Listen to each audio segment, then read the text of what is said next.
Now, in 1963, saw major events take place in the civil rights movement, many of them happening right here in Columbia. 50 years later, the city is remembering that pivotal period.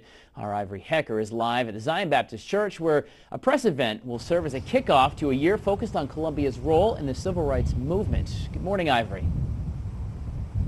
Good morning, Tyler. And Zion Baptist Church itself was an iconic location in the history of the civil rights movement.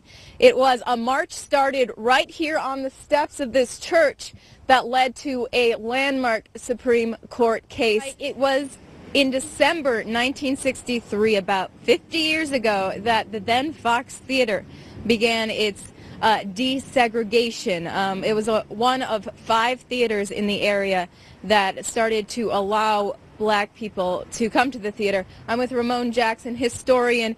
I understand it was a really slow process, though. Oh, yeah, absolutely. Integration did not occur overnight. As a matter of fact, what took place here in December of 1963 was part of a longer process that actually began in August of '62, when a committee of white business leaders, African-American leaders, and politicians came together and began to slowly but surely remove the vestiges of Jim Crow, such as the segregation signs, water fountains, and then eventually integrating public accommodations such as Woolworth lunch counters, and then eventually the theaters here. Allen University here and Benedict College right next to it are 2 of the historically black colleges and universities that really got the civil rights movement going here in Columbia.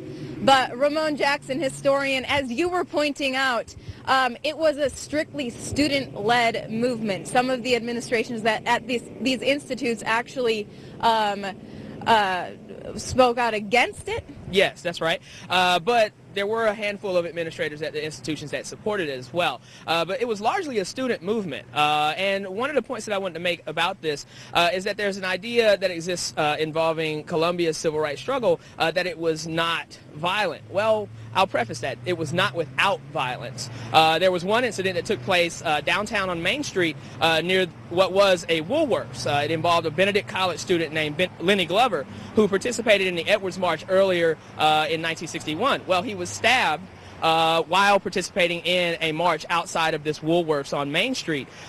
His assailant was never caught or convicted, and he eventually recovered from his injuries and came back to the same site with a sign that warned passerbys that he had been stabbed previously and that his blood stained the ground at this Woolworths.